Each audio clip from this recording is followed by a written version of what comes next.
Browse scrap കരാറുകളിലെ നിർദ്ദേശങ്ങൾ പോലും വായിച്ചു നോക്കാതെ ഞാൻ സമ്മതിക്കുന്നു എന്ന ഒറ്റ ക്ലിക്കിൽ ആപ്പുകൾ ഇൻസ്റ്റാൾ ചെയ്യുന്ന ഉപയോക്താക്കളുടെ അശ്രദ്ധ തന്നെയാണ് സൈബർ തട്ടിപ്പുകൾക്ക് കാരണം. ഉപയോക്താക്കളുടെ അശ്രദ്ധ മൂലം മാത്രമാണ് 90% സൈബർ തട്ടിപ്പുകളും നടക്കുന്നത് എന്ന് പെരിസോണിന്റെ ഡാറ്റാ ബ്രീച്ച് ഇൻവെസ്റ്റിഗേഷൻ റിപ്പോർട്ടിൽ സൂചിപ്പിക്കുന്നുണ്ട്.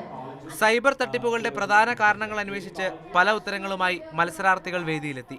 ഫെഡറൽ ബാങ്ക് മാതൃഭൂമിയുമായി ചേർന്ന് സംഘടിപ്പിക്കുന്ന സ്പീക്ക് ഫോർ ഇന്ത്യയുടെ സോണൽ തല സംവാദ മത്സരവേദി പല ആശയങ്ങളാൽ നിറഞ്ഞു. തിരുവനന്തപുരം വഞ്ചിയൂരിലെ മാതൃഭൂമി ഓഫീസിൽ വെച്ചാണ് പരിപാടിയുടെ ഉദ്ഘാടനം നടന്നത്. സൈബർ ഓപ്പറേഷൻസ് വിഭാഗം SP അങ്കിത് അശോക് പരിപാടി ഉദ്ഘാടനം ചെയ്തു. അഭിപ്രായ പ്രകടനത്തിന് അവസരം നൽകുന്ന വേദികൾ കൃത്യമായി പ്രയോജനപ്പെടുത്തണമെന്ന് അങ്കിത് അശോക് IPS.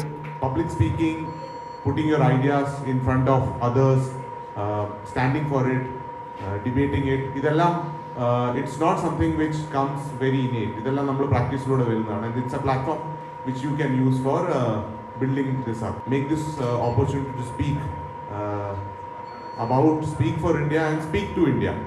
ഉപയോക്താക്കളുടെ അശ്രദ്ധയാണ് സൈബർ തട്ടിപ്പുകളുടെ പ്രധാന കാരണമെന്ന വിഷയത്തിലാണ് സംവാദ മത്സരം നടന്നത്. പരിപാടിയിൽ Thiruvananthapuram Mathrubhumi regional manager R. Murali, Mathrubhumi news executive editor Rajeev Devaraj, federal bank deputy vice president Jishaya LS, Thrissur Sree Keralavarma college മുൻ English department HOD NR Anilkumar, Mathrubhumi news deputy editor K. Madhu തുടങ്ങിയവർ പരിപാടിയുടെ ഭാഗമായി. സോണൽ തല മത്സര വിജയികൾക്ക് സെമി ഫൈനൽ മത്സരത്തിൽ പങ്കെടുക്കാം. 7 ലക്ഷം രൂപയുടെ ക്യാഷ് അവാർഡും മറ്റ് സമ്മാനങ്ങളുമാണ് വിജയികൾക്ക് ലഭിക്കുക. മാതൃഭൂമി ന്യൂസ്, തിരുവനന്തപുരം.